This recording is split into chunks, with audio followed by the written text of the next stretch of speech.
and welcome back to Unhelpful Yoda. Today we're going to finally get around to that follow-up on Dragon Ball AF, a video we did a while ago.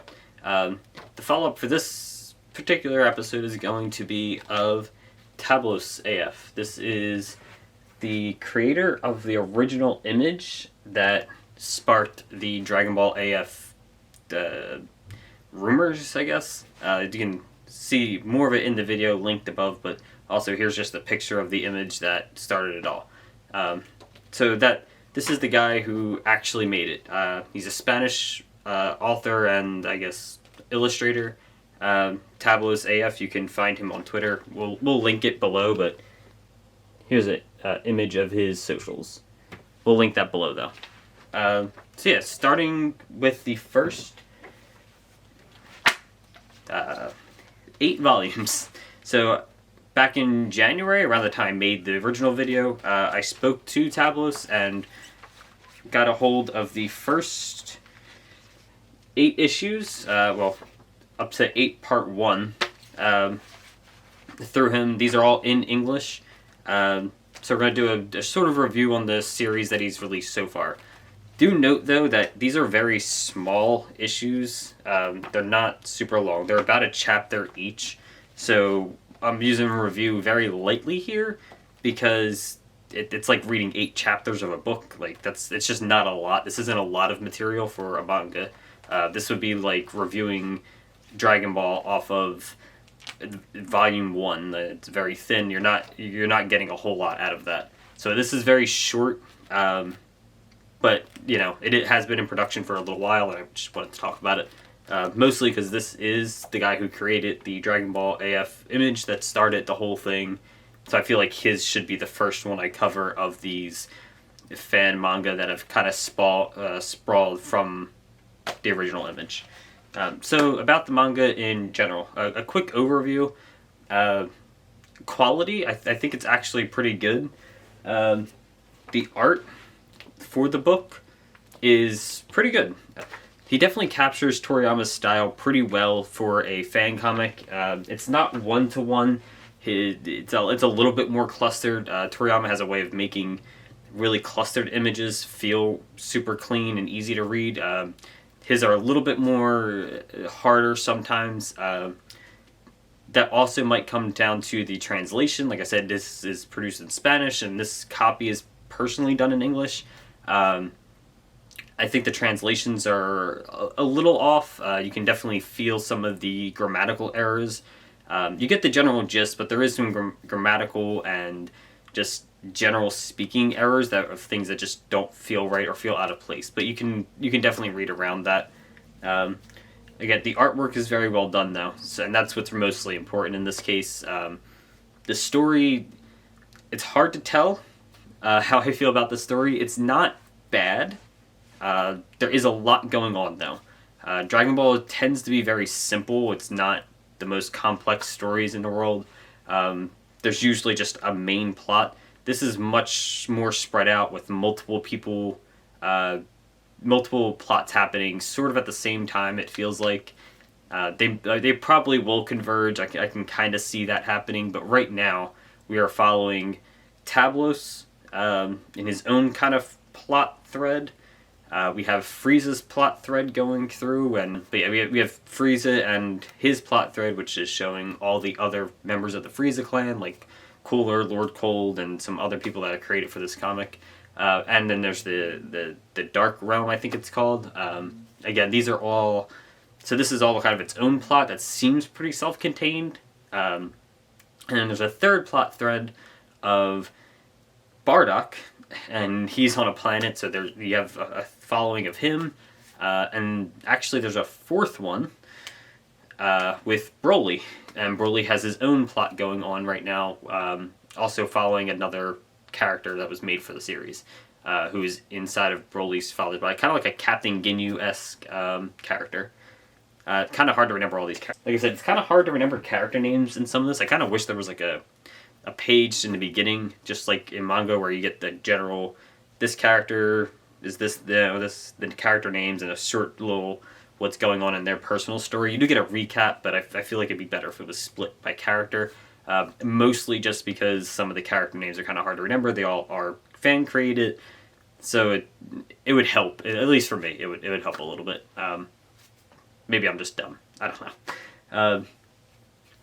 But back to the actual series.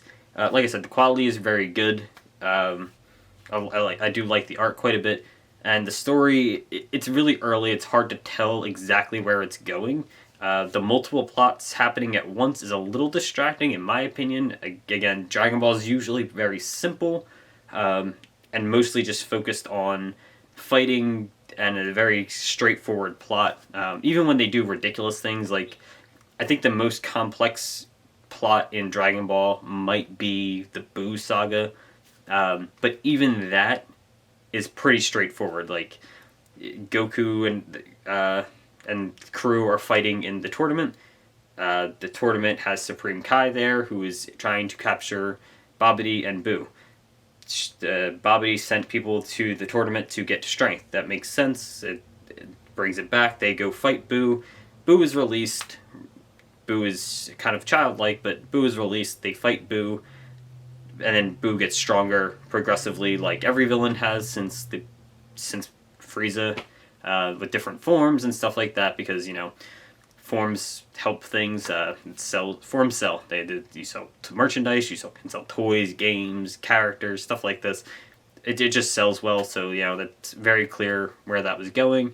I do know there were some editorial notes that were involved in the whole Buu thing, same with Cell, but regardless, the point being, it's a very simple, straight through line. Even when things are a little ridiculous, like Buu and Evil Buu, and they fight, and then Evil Buu eats Fat Buu, and Fat Buu becomes, it's a little convoluted, but it kind of doesn't matter. It's not the plot that's convoluted, it's that instance that's convoluted.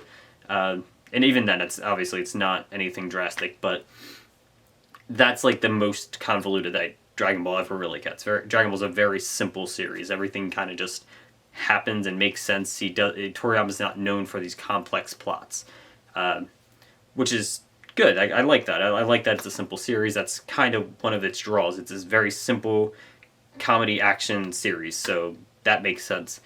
In this case, it's been less funny, which is fine. Dragon Ball Z and Super have both not been super comical, so I get it. Dragon Ball was really where the comedy was, at least for the most part. It's much more dense, and with only 8 chapters currently out, it's really hard to tell where the story is going, which is fine. I don't need it all kind of thrown at you at once. That's fine. It's not a bad thing. But in terms of doing this video and a review, it's kind of hard to say much about the plot. It's fine for what I've read so far, but obviously it needs more.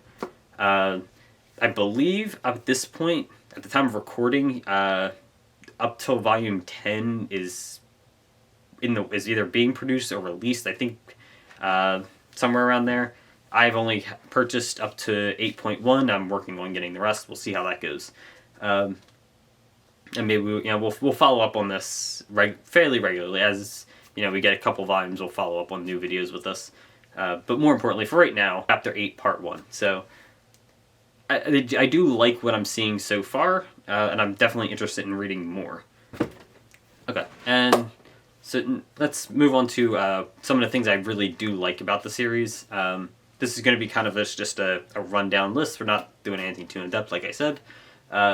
Returning characters. I really like that not only are like Frieza, because this takes place in the past, at least currently, back when Goku would have been a child.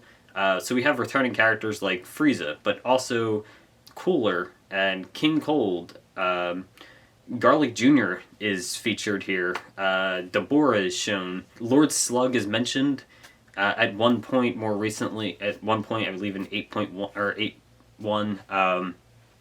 So you get Lord Slug. Some movie villains are really just brought in. There is one I have to make note of, though. This is mostly just for me. I'm going to assume, but I'm not positive. This appears to be Janemba. But the name is definitely not right. It's Jamemra. I do believe that's who this is. But like I said, there's a lot of grammatical errors in the series, and I think that's just that. But because it's a fan comic, I mean, maybe it's like a relative to Janemba, like it's supposed to be him but not him. Like I can't be certain, so that is a question that I have. But I do think it's just a grammatical thing, so I wanted to mention it specifically because that's the only name I've found so far like that where I'm not 100% sure. So I want to mention it in case it does, as the story goes on, that it's a mistake and it's like, oh, it's not Janemba. But also, right now I'm assuming it is. So just, clarification there. So yeah, there's a lot of returning characters. Like I said, I really like Garlic Jr. I think he's kind of underrated in the series. While the movie Dead Zone's not great, and the Garlic Jr. Saga has some issues, especially being filler. I'm not usually a fan of filler. I actually don't think it's that bad. You get some nice, interesting stuff in that one. And then, again, having Deborah come back. Deborah is incredibly lackluster in Dragon Ball Z. He's basically a joke. So that's really cool to see. Lord Slug being mentioned. He's not seen, at least at this point, but being mentioned is nice. It's a nice little nod to some older Dragon Ball things that some fans may not be aware of, especially nowadays where people are more into Super. And even if they did watch Dragon Ball and Dragon Ball Z, the odds that they've seen some of these older movies are slim. Obviously, if you haven't seen these older movies, you probably aren't reading this, but it gives a nice nod to some of that older stuff, which I really like. I like when they kind of bring things in like that. So this is fun. It's a fun series so far. I'm really enjoying what I've read. Hoping to read more. When we get a better overview of an arc, I'll come back to it and maybe we can do an actual review of the plot and stuff. But right now, I would say check them out on Twitter. The art's really good, and I think this could be something really interesting and fun. The first 8 are available right now. I know that for sure. There might be a couple more available by the time this video goes up. And I do believe he has a couple other series that are kind of tied in, but not necessarily. I'm not 100% sure on that either, but I'll get back on that. Yeah, thanks for watching, and we'll see you in the next one. Hopefully we can get a full chapter, a full story review out in the next year or so. We'll see how it goes.